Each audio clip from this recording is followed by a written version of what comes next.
एक और magical trick आज हम कर रहे हैं केमिस्ट्री की, और ये बहुत है। मैं आपको अक्सर लोग बोलते हैं कि भाई 30-35 इंपॉर्टेंट कंपाउंड्स की हाइब्रिडाइजेशन रट के चले जाओ। अरे कितनी रटोगे? आज एक ऐसा मैजिक सिखा रहा हूँ कि हर सब्सटेंस की हाइब्रिडाइजेशन इससे हो जाएगी। बस एक बेंजीन की याद रखो कि sp2 होती है, क्योंकि बेंजीन में ऑल्टरनेट बॉन्ड लगते हैं, तो वहाँ ये मैजिक नहीं लग सकता। तो बेंजीन की याद रख लो यार। अब मेरा मैजिकल नंबर अगर 2 होगा तो देखो 2 का मतलब है 2, एक S और एक P हाइब्रिडाइजेशन होगी sp। और मेरा मैजिकल नंबर 3 होगा तो हाइब्रिडाइजेशन होगी sp2। और अगर मेरा मैजिकल नंबर क्या होगा 4, तो एक S और 3 P हाइब्रिडाइजेशन हो जाएगी sp3। अगर मेरा मैजिकल नंबर 5 होगा तो हाइब्रिडाइजेशन sp3d हो जाएगी। अगर मेरा मैजिकल नंबर 6 होगा तो हाइब्रिडाइजेशन sp3d2 हो जाएगी। और अगर मेरा मैजिकल नंबर 7 होगा तो हाइब्रिडाइजेशन sp3d3 हो जाएगी, यानी कि 7। अब ये मैजिकल नंबर आएगा कैसे, बता रहा हूँ। एग्जाम में सवाल दिया था कि CH4 की हाइब्रिडाइजेशन हो जाए। तो यार वैसे तो कार्बन में 6 इलेक्ट्रॉन होते हैं, लेकिन कार्बन का ग्रुप कौन सा है, 4 है। इस ट्रिक में हम वैलेंस इलेक्ट्रॉन देखते हैं। 4 इलेक्ट्रॉन कार्बन के, हाइड्रोजन का 1 होता है, 4 हैं तो 4 और 4 8। अब अगर ये जो नंबर आ रहा है वैलेंस इलेक्ट्रॉन 8 या 8 से कम है, मैंने क्या कहा 8 या 8 से कम, तो ऑफ कोर्स यहाँ 8 है, तो डिवाइड हम हमेशा करेंगे 2 से। 8 को 2 से डिवाइड कर दो 4, ये मेरा आ गया Q1 और यही मेरा आंसर है 4। हाँ जी, हाइब्रिडाइजेशन क्या हो जाएगी sp3। तो क्या ये मैजिकल नंबर मेरा Q1 होता है? देखिए जी, एक्चुअली 8 को 2 से डिवाइड कर रहा तो 4 आ गया, कोई रिमाइंडर नहीं बचा। अगर कभी रिमाइंडर बचे, देखिए रिमाइंडर ना बचे तो Q1 ही हमारा मैजिकल नंबर होगा। और अगर कभी डिवाइड करने के बाद रिमाइंडर बचता है तो मैजिकल नंबर Q1 + Q2 होता है। वो कब होता है वो बाद में बताऊंगा। ओके जी, PCl5। लेकिन PCl5 करने से पहले एक बात देख लें कि 8 या 8 से कम है तो डिवाइड 2 से करेंगे। जहाँ 8 से ज़्यादा हो जाएंगे वैलेंस इलेक्ट्रॉन, डिवाइड बजाय 2 के 8 से करेंगे। अब देखो PCl5 फॉस्फोरस कौन से ग्रुप में, 5वें में, 5 इलेक्ट्रॉन आ गए। क्लोरीन कौन से ग्रुप में, हेलोजन है, 7वें में। लेकिन 5 क्लोरीन है तो 7 5 35, 35 + 5 40। 40 ऑफ कोर्स 8 से भरा होता है, 8 से डिवाइड कर दिया। 40 डिवाइड बाय 8 5, कोई रिमाइंडर बचा नहीं बचा, तो यही मेरा Q1 है, यही मेरा आंसर है। और 5 का मतलब है हाइब्रिडाइजेशन हो जाएगी sp3d। ऑसम बच्चों। अब आते हैं IF7 पे। आयोडीन में कितने इलेक्ट्रॉन हैं, 7। फ्लोरीन में भी कितने हैं, 7 है। लेकिन IF7 का मतलब है 7 7 49। 7 + 49 कितना होता है, 56। 56 को अगर हम 8 से डिवाइड करें तो कितना आ जाएगा, 7।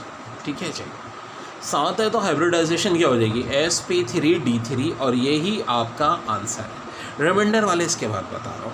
मैंने आपको ट्रिक, बहुत ऑसम ट्रिक बताई थी कि जी 2 वैल्यू आएगी हमारी तो sp2, 3 तो sp2, 4 sp3, 5 sp3d, 6 तो sp3d2 और 7 तो sp3d3। मैंने कहा था अगर 8 या 8 से छोटा होगा तो 2 से डिवाइड करेंगे, Q1 आ जाएगा। और अगर वैलेंस इलेक्ट्रॉन 8 से ज़्यादा हुए तो 8 से डिवाइड करेंगे। लेकिन एक बात मैंने कही थी कि रिमाइंडर बच जाए, जैसे कि पहले क्वेश्चंस में नहीं बचा था। यहाँ देखें PCl3, फॉस्फोरस में 5, क्लोरीन में 7, 7 3 21, 5 + 21 26। अब 26 को 8 से डिवाइड करना है, 8 3 24। Q1 हो गया 3, 2 इलेक्ट्रॉन बचे। अब 2 इलेक्ट्रॉन बचे, मुझे Q2 चाहिए। Q2 कैसे निकलता है, जो भी रिमाइंडर है उसे 2 से डिवाइड कर दो। रिमाइंडर को किससे कर दो, 2 से। रिमाइंडर 2 बच रहा है यार, ये तो बेसिक क्लास 4 5 की मल्टीप्लिकेशन है। 8 3 24, तो Q1 3 हो गया, जिससे हम आंसर जो आ रहा है डिविजिबल पे, और ये रिमाइंडर, तो Q2 आ गया 1। 3 + 1 क्या होता है, 4। तो आंसर हो जाएगा sp3 हाइब्रिडाइजेशन। याद रहे जब रिमाइंडर होगा तो आंसर आएगा Q1 + Q2 से, और Q2 आएगा रिमाइंडर अपॉन 2। ठीक है मेरे भाई। अब एक बात सुन लें, पहली बात तो है कि ऑड इलेक्ट्रॉन होता ही नहीं है किसी स्पेशी में इस तरह के। कभी आ जाए अगर तो उस ऑड इलेक्ट्रॉन को गायब कर दें। मतलब 17 आए तो 16 लीजिएगा, 19 आए तो 18 लीजिएगा। ठीक है मेरे भाई, ये बात ध्यान में रखिएगा। सेट के चैप्टर में सबसे पहली बात कि सेट होती क्या है। सेट की डेफिनेशन है, set is a collection of well defined indistinct object. जैसे हम कह सकते हैं भाई बॉयज़ का सेट है, गर्ल्स का सेट है, टीचर का सेट, स्टूडेंट का सेट, ठीक है जी।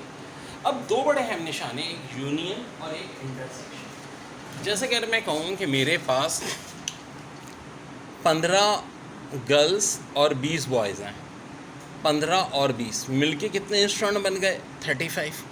तो यूनियन का मतलब है कि ए और बी को हम मिला देंगे, तो ये हमारा यूनियन का निशान कहलाता है। टोटल 35 इंस्ट्रूमेंट हो गए।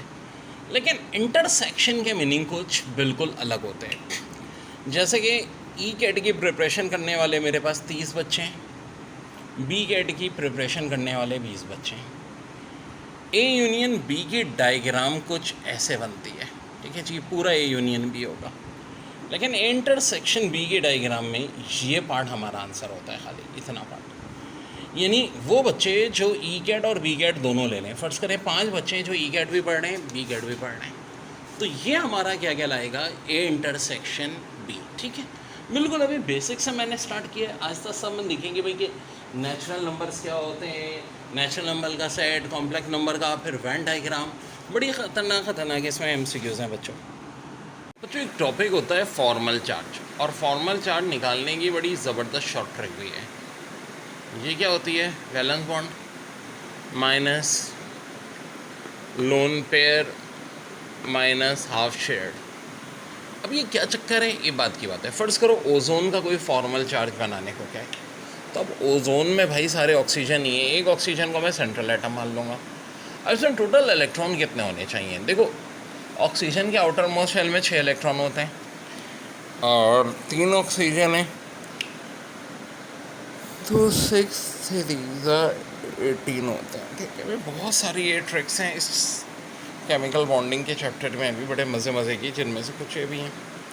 अब देखो, मैं 18 इलेक्ट्रॉन पैदा करने हैं, पहले तो एक एक बॉन्ड बना दो। शेयर्ड बॉन्ड का मतलब होता है 2 इलेक्ट्रॉन और 2, 4 इलेक्ट्रॉन तो पूरे हो गए, लेकिन 18 करने।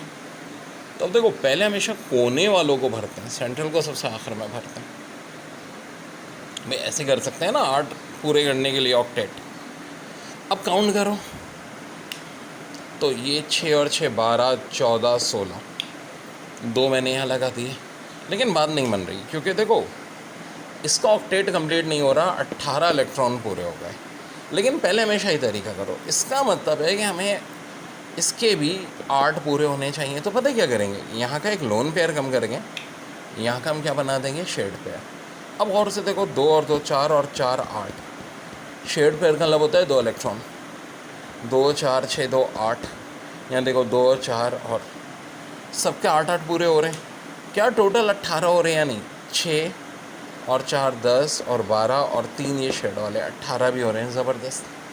अब अगर फॉर्मल चार्ज चाहिए तो आप बोलोगे किस ऑक्सीजन का फॉर्मल चार्ज, पहले का, दूसरे का, तीसरे का, क्योंकि ओवरऑल तो ओजोन न्यूट्रल होता है, तो हम एक एक करके सबका अलग अलग निकाल सकते हैं। इसे समझाने के लिए, जैसे कि इस ऑक्सीजन का निकालना हो, ऑक्सीजन 1, ठीक है, फार्मूला होता है valence chain minus lone pair minus half shared.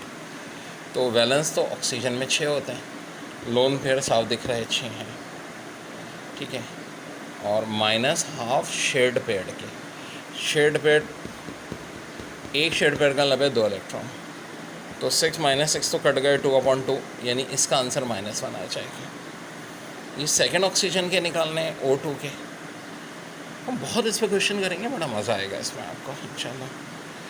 तो 6 इलेक्ट्रॉन इसके, और लोन पेयर तो खाली ये 2 हैं, 6 में से 2 माइनस करो, फिर शेयर्ड पेयर 2 और 2 4 और 2 6, इसके 6 हैं और ज़ाहिर 2 से डिवाइड भी होगा, तो 6 माइनस 2 और ये यहाँ से 3 बच रहा है 1। और O3 की अगर हम बात करते हैं तो भाई ऐसे के ड्रामा 6 ही हो गए। लोन पेयर 4 इलेक्ट्रॉन ही हो गए, शेयर्ड पेयर 2 और 2 4, 2 से डिवाइड भी कर दो, 6 माइनस 4 माइनस 2, ये 0। सो O3 वाले का 4 0, O2 का 1, O1 का -1। ये तो सब समझाने के लिए का है, ज़ाहिर है वहाँ ऐसे स्पेशीज़ का आता है जैसे कि C3O-2, यानी सब अलग अलग हो, तो इसमें भी किसका पूछेंगे? कार्बन का पूछेंगे। पहले तो टोटल इलेक्ट्रॉन गिनो कितने हैं। कार्बन के 4, ऑक्सीजन के 6 होते हैं, 3 है तो 6 सीरीज़ा 18। अब देखो माइनस हो तो प्लस होता है, प्लस है तो माइनस, 2 और प्लस कर लो, 24 इलेक्ट्रॉन पूरे होने चाहिए। ठीक है जी। सेंट्रल में हम हमेशा किसको रखेंगे? कार्बन को, क्योंकि ये सबसे डिफरेंट है। अब इसके साथ 3 ऑक्सीजन लगा दिए, 1 2 और 3 लगाए कि नहीं? लगा दिए। अब ज़रा फिलिंग शुरू करो, जैसे कि ये मैंने सारे भर दिए। ठीक है, भरे 6 और 6 18 20 22 24। यार मामला बन नहीं रहा। एक तो ये 24 इलेक्ट्रॉन पूरे हो गए और कार्बन के तो से 6 ही हो रहे हैं, तो फिर क्या करेंगे? यहाँ का एक लोन पेयर कम करके उसकी जगह एक बॉन्ड पेयर बना देंगे। अब और से देखो 8 इसके पूरे, 8 कार्बन के भी पूरे जी। अब बैलेंस है। अब कार्बन का निकालना है हमने, तो कार्बन के आउटर मोस्ट शेल में 4 इलेक्ट्रॉन होते हैं, बैलेंस ही हो गए। ये फार्मूला लगेगा, balance minus lower minus half. Lone pair कोई है नहीं है जी, 0 है। शेड पेयर कितने हैं? 1 2 3 4 शेड पेयर हो गए। बल्कि यार पेयर्ड शेड इलेक्ट्रॉन की बात हो रही है ना, तो 2 4 6 8। ओके, 2 से डिवाइड भी करें इसे, 4 - 4 यानी कि 0। आंसर हो जाएगा इसका 0। फॉर्मल चार्ज CO3O-2 में कार्बन का कितना आ गया? NO3-।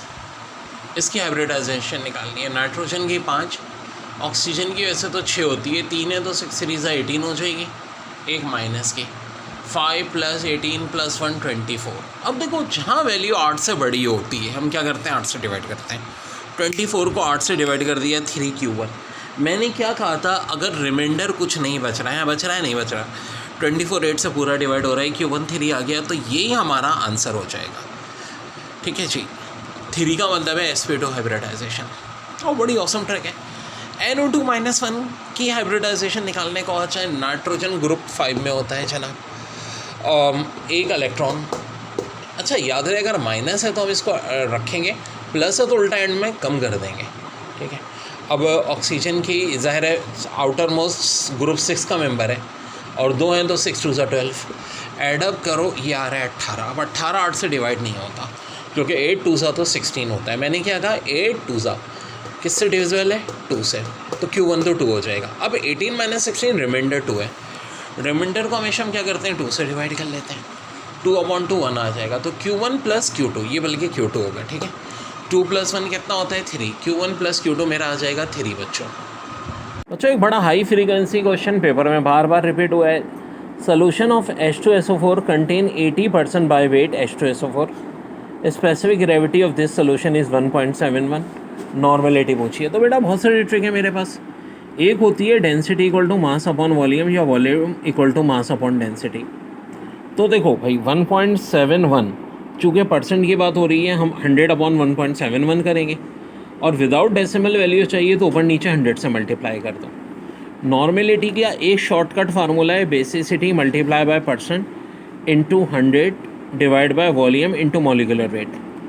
तो H2SO4 में 2 हाइड्रोजन है, बेसिसिटी 2 हो जाएगी। परसेंट भाई इन्होंने कितनी दी हुई है? 80 दी हुई है, वो आ जाएगा। और ये वॉल्यूम अपनी जगह, ये हमने अभी निकाला है 10,000/171। H2SO4 का वेट 98 होता है। तो भाई ये सारे ज़ीरो कैंसिल, 2 8 16, और ये 171 ऊपर गया, 171/98। जब इसको हम करेंगे डिवाइड इससे, तो भाई ये अराउंड जो है ना 27.3 आ जाएगा। वैसे एक्चुअली इसको जब हम करेंगे कैलकुलेशन, बस 171/98 इंटू 16। अब ये एक्यूरेट जो इन्होंने ऑप्शन दिया है, वैसे 28.2 दिया है भाई, इसको काइंडली करेक्ट कर लें। ठीक है, तो यही हमारा आंसर आ जाएगा। फिर कह रहे हैं हाउ मैनी मोल्स, तो अगला सवाल है, ये करा दिया हमने, तो बहुत आसान है ट्रिक बेटा। तो इतना वो MCQs जो केमिस्ट्री फिजिक्स दोनों में आती है कि इलेक्ट्रॉन, प्रोटॉन, न्यूट्रॉन और अल्फ़ा में इसका EM रेशो सबसे ज़्यादा है। तो भाई देखो इलेक्ट्रॉन का तो होता है 1.75 × 10⁻11 कूलम पर केजी। ये तो बहुत आता है, कई बार बता चुका हूँ मैं क्लास में भी। प्रोटॉन के लिए हमें पता है कि भाई प्रोटॉन का चार्ज 1.6 इंटू 10⁻⁹ और जो मास है 1.67। अगर फ़र्ज़ करो इन दोनों को हम काट दें और -27 इधर ले जाएं तो 10⁸ coulomb per KG. Of course electron से कम ही होगा, लेकिन बच्चों बिल्कुल एक्यूरेट वैल्यू वैसे जो होती है वही होती है 9.67 इंटू 10⁻⁷। ऑफ कोर्स यही हो गई अप्रॉक्सीमेटली। अच्छा, बहरहाल एक्यूरेट याद कर लें तो बहुत अच्छी बात है, नहीं तो आप निकाल सकते हैं पेपर में ऐसे। न्यूट्रॉन की क्या होगी? 0, क्योंकि चार्ज ही नहीं। ठीक है, अब आ जाओ अल्फ़ा की। अल्फ़ा का मतलब होता है 2 प्रोटॉन और 2 न्यूट्रॉन। तो अल्फ़ा का चार्ज जो है प्रोटॉन के चार्ज से डबल होता है, मास 4 टाइम्स होता है। तो अगर 2 और 4 को काट दो तो इसका मतलब है इसको 2 से डिवाइड कर दो। किसको? प्रोटॉन के चार्ज को। मैंने भी कहा 10⁸ को हम कैसे लिख सकते हैं? 10 इंटू 10⁷ 2 से डिवाइड कर दो तो अप्रॉक्सीमेटली ये आएगा 5 इंटू 10⁷। वैसे एक्यूरेट वैल्यू जो अल्फ़ा की होती है EM वो ये वाली होती है 4.82 इंटू 10⁻⁷। तो एक बात तो तय है कि सबसे ज़्यादा EM रेशो किसका होता है बच्चों? हमेशा इलेक्ट्रॉन का। फिर उसके बाद किसका होता है? प्रोटॉन का। और फिर अल्फ़ा का। न्यूट्रॉन का सबसे कम कितना होता है? 0 होता है। एक चीज़ और बताओ मुझे, कभी कहेंगे प्रोटॉन और अल्फ़ा का EM रेशो तो 2:1 हो जाएगा। अभी तो देखा है यार, प्रोटॉन का क्या होगा? डबल होगा अल्फ़ा से। ठीक है, तो अल्फ़ा से क्या होगा? डबल होगा। ठीक है, एक्यूरेट से देखो और अप्रॉक्सीमेट से देखो, दोनों सूरत में। तो प्रोटॉन और अल्फ़ा का EM रेशो अगर पूछें तो 2:1। और इस MCQs का आंसर क्या था? इलेक्ट्रॉन। हाँ, अगर पूछें सबसे कम तो किसका होगा? ऑफ कोर्स न्यूट्रॉन का, 0, जो माइनस में तो होने से ना, तो 0 न्यूट्रॉन का। Very very important, physics chemistry दोनों में बार बार आ रही है।